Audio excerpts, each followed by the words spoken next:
जम्मू कश्मीर और 3 तलाक पर सरकार के लिए गए फैसले के बाद से देश की अपेक्षाएं प्रधानमंत्री नरेंद्र मोदी और गृह मंत्री अमित शाह से और भी बढ़ गई। ऐसे में लोगों के जहन में यह सवाल पिछले काफी वक्त से था कि 3 तलाक और अनुच्छेद 370 के बाद मोदी सरकार नागरिकता संशोधन कानून को लेकर अधिसूचना आखिर कब जारी करेगी।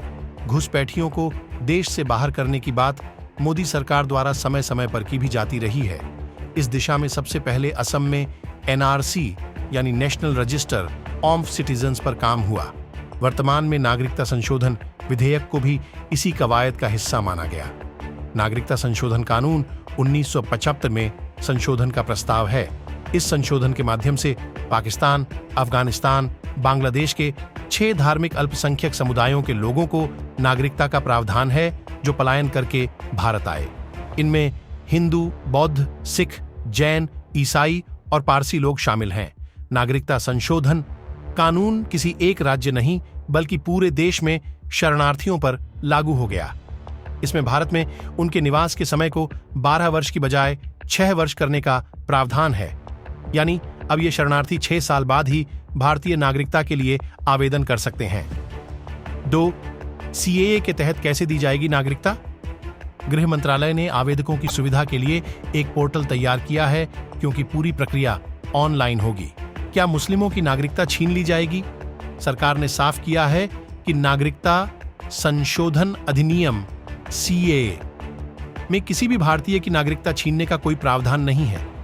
अमित शाह ने कहा था कि 70 साल से जो शरणार्थी यहां पर आकर बसे हैं, जिनके मन में दर्द है कि हम वहां से शरणार्थी बनकर आए और आज हमारी नागरिकता नहीं है, 70 साल से वो अवैध तरीके से रहे।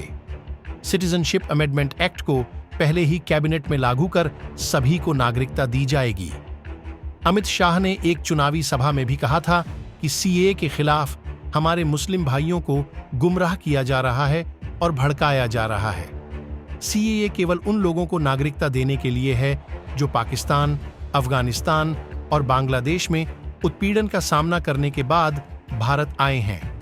यह किसी की भारतीय नागरिकता छीनने के लिए नहीं है। CAA को लेकर सुप्रीम कोर्ट में क्या हुआ, देश की सर्वोच्च अदालत में कानून की संवैधानिक वैधता को लेकर सवाल उठाए गए। कहा गया कि ये कानून भेदभाव को बढ़ावा देने वाला है। इसमें रोहिंग्या और तिब्बती बौद्धों को क्यों नहीं शामिल किया गया? संसद की टेबल पर आने के बाद वर्षों तक क्यों अटका रहा CAA? नागरिकता संशोधन बिल पहली बार 2016 में लोकसभा में पेश किया गया था। यहां से तो ये पास हो गया था, लेकिन राज्यसभा में अटक गया था। बाद में इसे संसदीय समिति के पास भेजा गया और फिर 2019 का चुनाव आ गया। दिसंबर 2019 में इसे लोकसभा में दोबारा पेश किया गया। इस बार ये बिल लोकसभा और राज्यसभा दोनों जगह से पास हो गया। इसके बाद कोरोना जैसी महामारी ने पूरी दुनिया को अपनी चपेट में ले लिया।